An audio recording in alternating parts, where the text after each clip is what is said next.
When I laid out my geopolitical watch list for 2026, Iran was at the top of the list. Not because of its nuclear program and not because of Israel.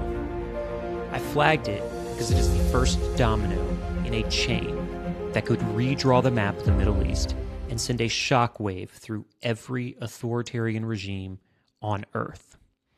We are not just watching a protest. We are watching the potential balkanization of a major power and the birth of a new form of warfare.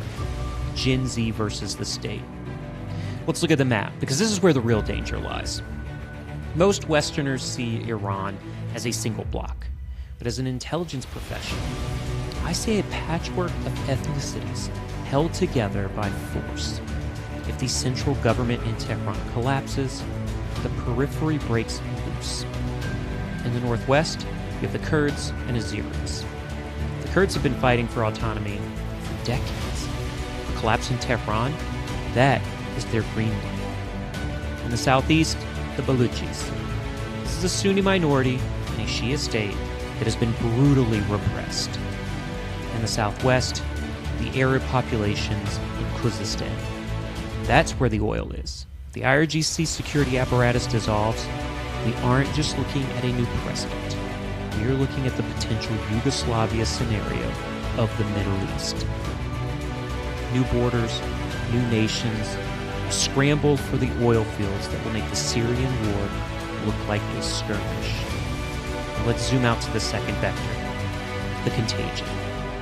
What is happening in Tehran is terrifying Beijing, Moscow, and Caracas. Why? Because this is a Gen Z uprising.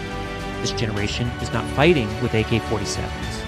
They are fighting with digital insurgency tactics that outdated regimes cannot counter. They are leaderless, decentralized, and faster than the state's OODA loop.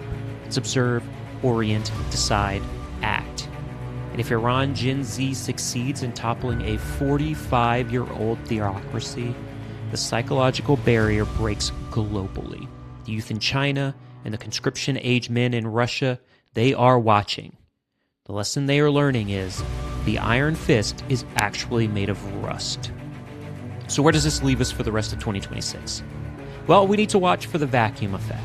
If Iran fractures, who fills that void? Turkey will likely move into the north to suppress Kurdish independence.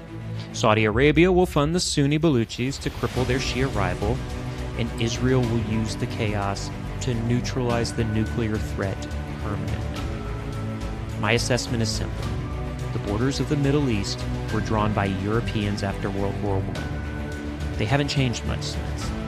2026 might be the year that ink finally fades. The status quo is dead. The question now is whether we get a democratic Iran or 5 new warring statelets controlling the Strait of Hormuz. For ongoing situation awareness on this, subscribe and check daily for the briefs. Pending any questions in the comments, this has been your brief. Kerbin out.